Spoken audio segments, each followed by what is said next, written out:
To most baseball fans and followers, the name Rickey Nelson Henderson is synonymous with one thing: greatness. And this is because it belongs to a man who was absolutely exceptional during his playing days. It is true that some professional athletes often talk a big game. However, when it comes down to it, they can't entirely back up their talk. But that's definitely not Rickey Henderson. This baseball champ was totally in a league of his own. He was an incredibly talented athlete, and he never hesitated to ensure everyone knew it.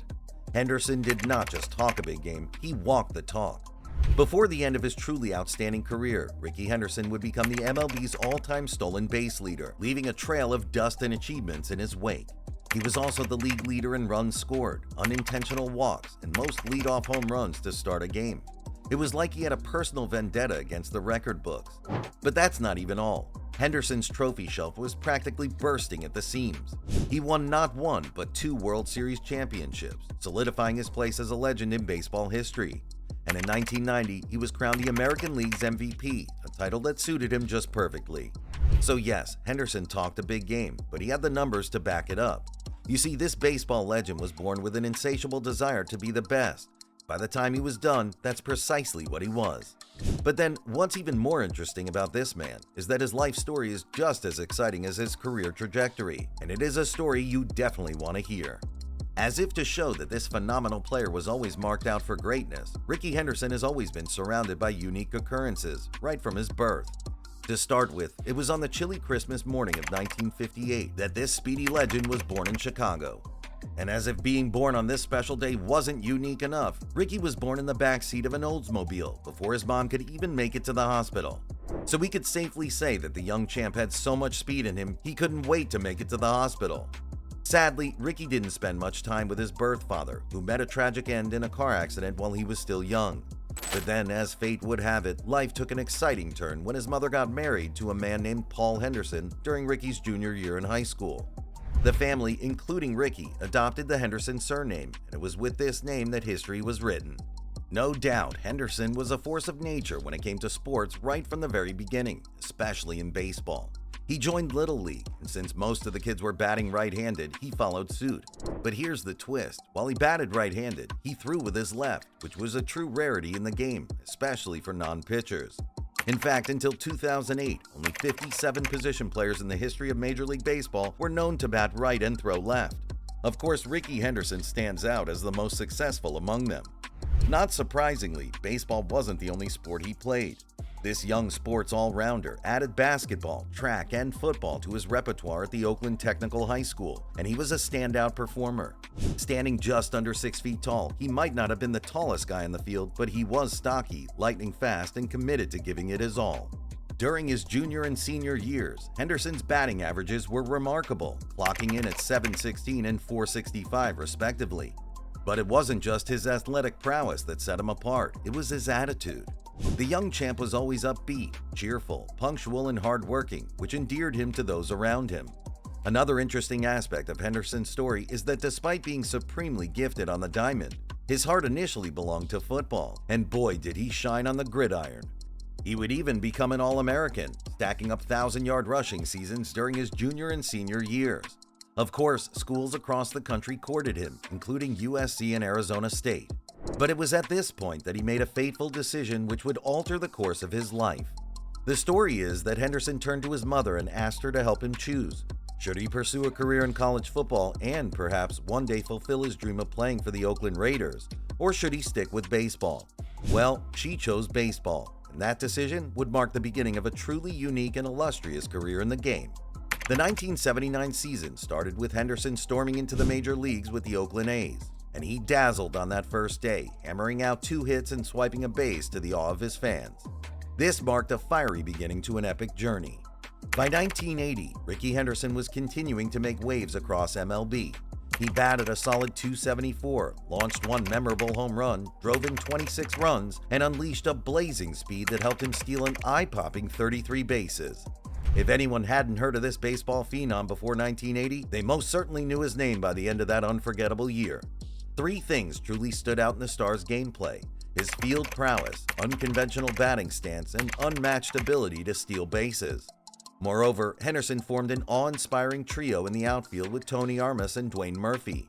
Together, they led the major leagues that season with an astonishing 696 putouts. Their outfield dominance was a sight to behold. Now, here's something to make this whole story even more intriguing. Rickey Henderson had a way of hunching over the plate to the point where it seemed like he was peering through an invisible keyhole.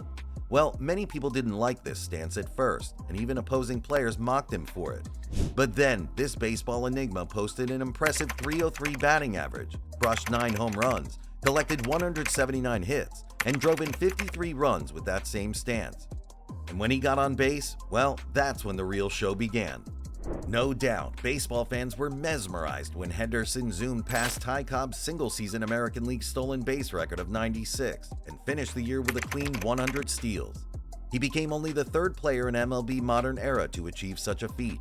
But what's even more amazing is that he did it 3 times during his career. At the end of the day, not only did Rickey Henderson earn his first All-Star nod, but he also earned something even more precious, which is the respect of everyone in the game. This baseball dynamo would later decide to spend his winter in Puerto Rico. While there, he tore up the base paths and set the Puerto Rican Professional Baseball League record with 42 stolen bases. It was just as if he couldn't resist the temptation to keep the world marveling at his speed wherever he went. Following this story, you must have noticed that Rickey Henderson's life and career had many twists. And indeed, his real game changer was in 1980, when Billy Martin took the helm as the manager of the A's. Of course, Martin was known for one thing, and it was his aggressive and lightning-fast style of play, which was aptly termed the Billy Ball. Now, guess who was the perfect fit for this high-octane brand of baseball? Yeah, you got that right. It was Rickey Henderson. The 82 season saw Henderson continue his heroics as he led the majors in walks and kept a keen eye at the plate with 116 bases on balls. But then, it was his base-stealing prowess that had everyone talking. This multi-talented star shattered Lou Brock's single-season steals record with an incredible 130 stolen bases. But it wasn't just the numbers, it was how he did it. His signature move was a head-first dive, and it was almost like he threw himself chest and face first into the base. No doubt this was a daring style, and it almost seemed reckless, yet he dominated the game with it. The 1984 season brought more success, as Henderson again led the majors in stolen bases with 66. But then, in a twist of fate, Henderson was traded to the New York Yankees after the 84 season. Of course, the big star didn't miss a beat in his inaugural year in the Big Apple. He led the MLB in runs with an astounding 146 runs. Additionally, he led the league in steals with an eye-popping 80 steals. At the end of the year, these performances earned him a 3rd-place finish in the MVP voting, his 2nd Silver Slugger award, and his 5th All-Star Game appearance. Sadly, the Mariners' Harold Reynolds broke Henderson's 7-year stranglehold on the stolen base title in 1986, swiping 60 bags. But in his true fashion, Henderson didn't just let go of his crown quietly. He called Reynolds to congratulate him and couldn't resist a playful jab while on the call. It was clear he wasn't letting go that easily. Luckily, the Steals King reclaimed his throne as the MLB steals leader in 1988, swiping 93 bases. But by then, the Yankees were struggling to gain ground in the AL East, and Henderson found himself back in the Bay Area as he was traded during the season. And damn right, the timing for this transfer couldn't have been any better. The A's were on the cusp of greatness at the time, posting a formidable 99-win season. Combining his stats from New York and Oakland, Henderson led all of MLB with 113 runs, 77 steals, and 126 walks at the end of the season. But it was in the ALCS against the Toronto Blue Jays that Henderson nearly single-handedly won the series. In those 5 games, he stole a staggering 8 bases, batting a scorching .400, crossed the plate 8 times, launched 2 home runs, drew 7 walks, and boasted an astronomical 1,000 slugging percentage. His performance deservedly earned him the ALCS MVP title. After several near misses, 1990 finally saw Henderson crowned as the American League MVP. Plus, he continued to shine during the postseason, batting .333 with a home run and 3 steals in the 1990 World Series. Sadly, though, the A's were swept by the Cincinnati Reds. The year 1993 came with Henderson moving to the Blue Jays in July, and during his short stint with the club, he swiped 22 bases, scored 37 runs, collected 35 hits, and ultimately claimed another World Series ring there. It was just like he couldn't stop winning, no matter where he went. Henderson would later achieve another historic milestone when he was traded to the Seattle Mariners by crossing the plate for his 2,246th career run.